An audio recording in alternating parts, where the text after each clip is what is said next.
Évangile de Jésus-Christ selon saint Marc. En ce temps-là, un lépreux vint auprès de Jésus.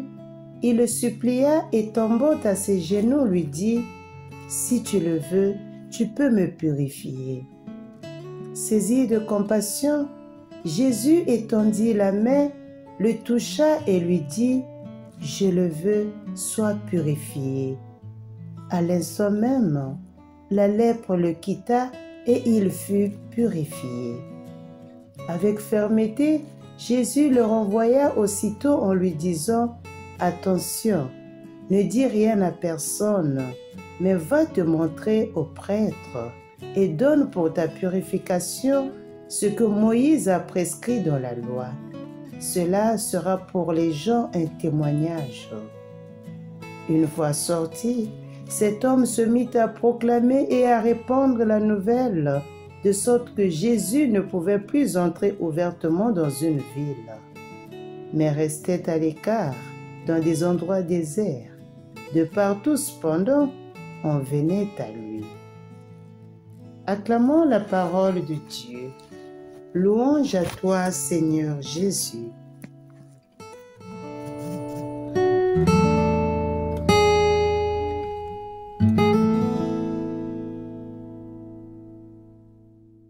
La lèpre le quitta et il fut purifié.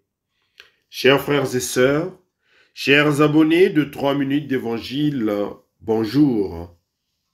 L'Église, notre mère, en ce dimanche, 6e dimanche du temps ordinaire de l'année liturgique B, l'Église célèbre donc le dimanche des malades. À cet effet, toute l'équipe de 3 minutes d'évangile souhaite un bon rétablissement à nos abonnés qui sont malades et à toutes les familles malades. À travers l'évangile que nous venons d'écouter, il y a tant de souffrance dans la demande du lépreux à Jésus. Mais il y a aussi tant de foi qui pousse cet homme à lui demander la guérison. « Si tu le veux, tu peux me purifier. » Quelle puissance il y a dans cette phrase! Nous adressons souvent des demandes à Dieu, mais avec l'attente qu'il nous réponde et nous exauce, et qui plus est, nous attendons que cela se fasse rapidement.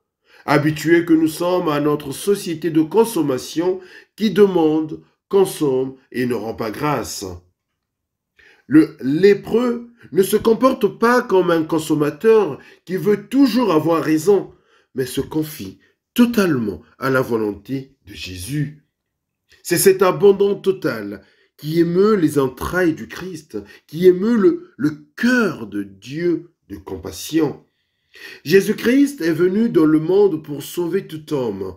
Il a versé son sang pour tous, et pas une goutte ne sera perdue. Mais il a besoin de notre consentement, il a besoin de notre liberté pour accomplir ces merveilles. Si ce n'est pas nous qui demandons la guérison des nombreuses infirmités qui nous affligent, non seulement physiques, mais surtout spirituelles, nous ne pouvons pas nous attendre à ce que Dieu agisse arbitrairement dans nos vies, car l'amour doit d'abord être désiré, accueilli et demandé. Chers frères et sœurs, demandons à l'Esprit Saint, source de nouveauté, comme le vent dont on ne sait pas d'où il vient et où il va, d'orienter notre intérieur vers la nouveauté de Jésus, le Dieu qui s'est fait chair pour guérir l'humanité souffrante. À tous et à tous, bon dimanche, bon rétablissement aux malades. Le Seigneur soit avec vous.